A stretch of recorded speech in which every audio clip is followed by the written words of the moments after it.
प्यारे बच्चों, कैसे हैं आप। चलिए अपनी कक्षा को प्रारंभ करते हैं। ये हमारा 10th क्लास का टॉपिक है। कौन सी क्लास का?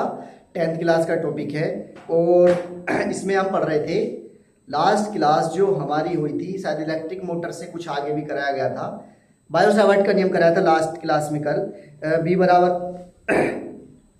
बराबर mu naught upon 4 pi I B L sine theta upon R square, ये कल लास्ट क्लास में आपको करा दिया गया था। अब इससे आगे वाला जो पार्ट है उसे हम आज स्टार्ट करते हैं। ठीक, देखें उससे आगे क्या दे रखा है। अनंत लंबाई के सीधे धारावाही चालक तार के कारण उत्पन्न चुंबकीय क्षेत्र। अनंत लंबाई के सीधे धारावाही चालक तार के कारण उत्पन्न चुंबकीय क्षेत्र।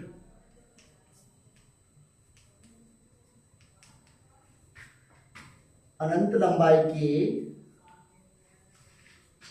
सीधे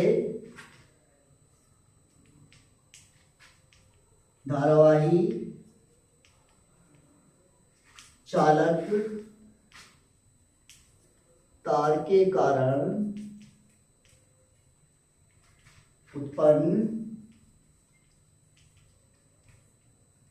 कारण उत्पन्न चुंबकीय क्षेत्र।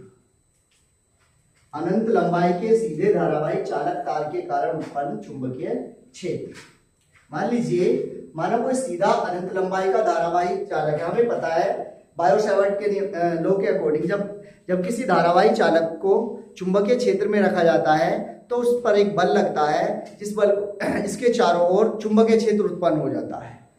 देखिए कैसे, जब किसी चालक में धारा प्रवाहित की जाती है तो उसके चारों ओर चुंबकीय क्षेत्र उत्पन्न हो जाता है। उस चुंबकीय क्षेत्र का मान हमें ज्ञात करना है कि कितना होगा। मान लीजिए कोई अनंत लंबाई का धारावाही चालक है। ये अनंत लंबाई का कोई धारावाही चालक है जिसमें स्मॉल आई एम्पियर की धारा प्रवाहित हो रही है। अब इसके कारण इसके चारों ओर क्या होगा? मैग्नेटिक फील्ड उत्पन्न हो जाएगा, चुंबकीय क्षेत्र उत्पन्न हो जाएगा इसके चारों ओर। अब चुंबकीय क्षेत्र के कारण इससे स्मॉल आर दूरी पर स्थित बिंदु P पर चुंबकीय क्षेत्र B का मान ज्ञात करना है। ठीक, कैसे होता है?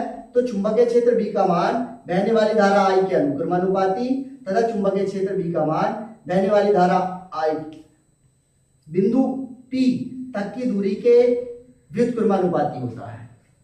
बिंदु P तक की दूरी के व्युत्क्रमानुपाती होता है। तो कैसा हो गया मेरा? B proportional to 1/r। दोनों को एक साथ लगाएंगे तो क्या आ जाएगा? B 1 ये 2 फ्रॉम 1 एंड 2, दोनों को एक साथ लेंगे तो कितना आ गया? I अपॉन R, या B बराबर कितना आ जाएगा?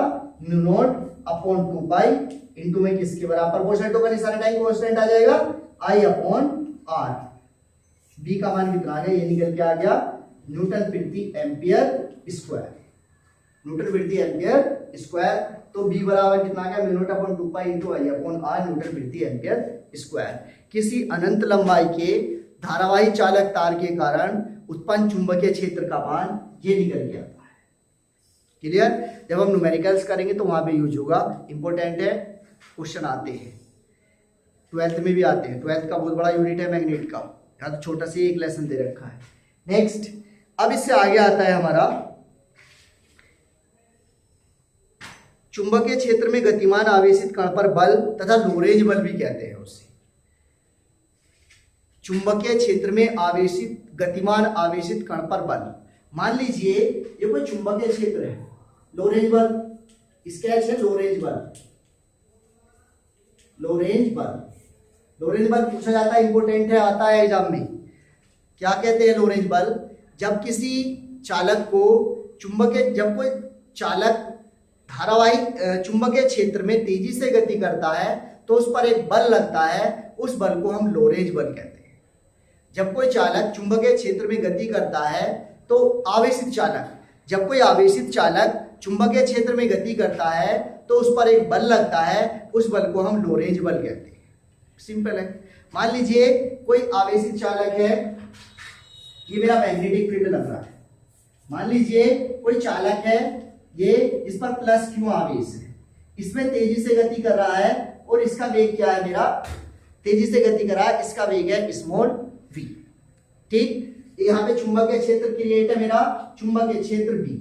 तब लगने वाला बल, तब लगने वाला बल F इज इक्वल टू कितना आ जाएगा, क्यू वी बी। लगने वाले बल का मान क्या होगा, F is equal to q v B और newton. F is equal to q v B, F is equal to q v B, ये आ जाएगा न्यूटन। क्लियर हो गई बात। आगे अब यदि जो ऊपर से आवेशित कण आ रहा है और चुंबकीय क्षेत्र B, यदि आवेशित कण और चुंबकीय क्षेत्र B के बीच का कोण कैसा हो, थीटा हो। यदि आवेशित कण और चुंबकीय क्षेत्र B के बीच का कोण थीटा हो, तब लगने वाला बल, जब हम एंगल को और इंक्लूड कर लेंगे तो F बराबर q v B sine theta आ जाएगा बस। तो जब कुछ एंगल से आएगा उस केस के लिए कंडीशन थोड़ी बदल जाती है। वो डिपेंड करता है कि कितने एंगल से भेज रहे हैं, 30 डिग्री के एंगल से भेज रहे हैं, 90 डिग्री के एंगल से भेज रहे हैं, 40 डिग्री के एंगल से भेज रहे हैं। तो लगने वाले बल का मान उसके ऊपर डिपेंड करेगा जो हमारा बिंदु P है वो कहां पर रखा हुआ है। क्लियर हो गई बात। ये चैप्टर आपका फिनिश हो गया है, बस इसमें इतना ही है। कल से हम इसके न्यूमेरिकल्स करेंगे। आज के लिए इतना ही, थैंक यू।